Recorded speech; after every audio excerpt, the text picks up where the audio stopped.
лягушонок-болтушонок. Жили на болоте лягушата-болтушата. Все время болтали. Наберут в рот воды, буль-буль, пробулькают и смеются. Червяка тянут, чок-чок, червячок. Проквакают и опять смеются. Поймают муху, зальются смехом. Муха-ха-ха. Однажды на болото села большая цапля. Схватила одного лягушонка. Да не так уж голодна была, задумалась, проглотить или отпустить. И придумала. Загадай мне загадку. Если я ее отгадаю, не съем тебя.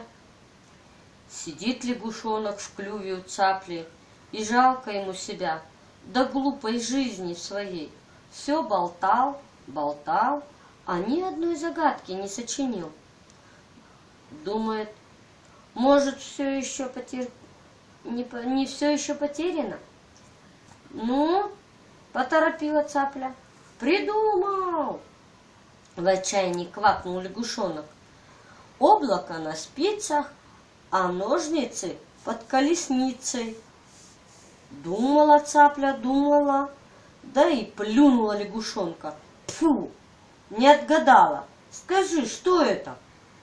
А лягушонок подлопух и был таков. У цапли брюхо есть, да нечего есть. Прилетела утка, поймала лягушонка, а тот и говорит: утка, отпусти меня и не проси, надоело ваше кваканье. А я тебе загадку загадаю. Отгадаешь — съешь, не отгадаешь — отпустишь. Ну давай, согласилась утка. Когда кто летит? Гуськом, кто уголком, а кто тучкой? Выплюнула утка лягушонка и спрашивает: не знаю, а кто? А лягушонок спрятался в травке-муравке. Его и след простыл. Села на кочку ворона. Хвать лягушонка за лапку. Погоди, не глотай, лучше загадку отгадай, просит лягушонок. Что отгадать? Загадку про твою бабку. Отчего у твоей бабки в голове не все в порядке? Что не все в порядке? Спросила ворона. Отчего она не каркает, а кукарекает, кричит? Отчего она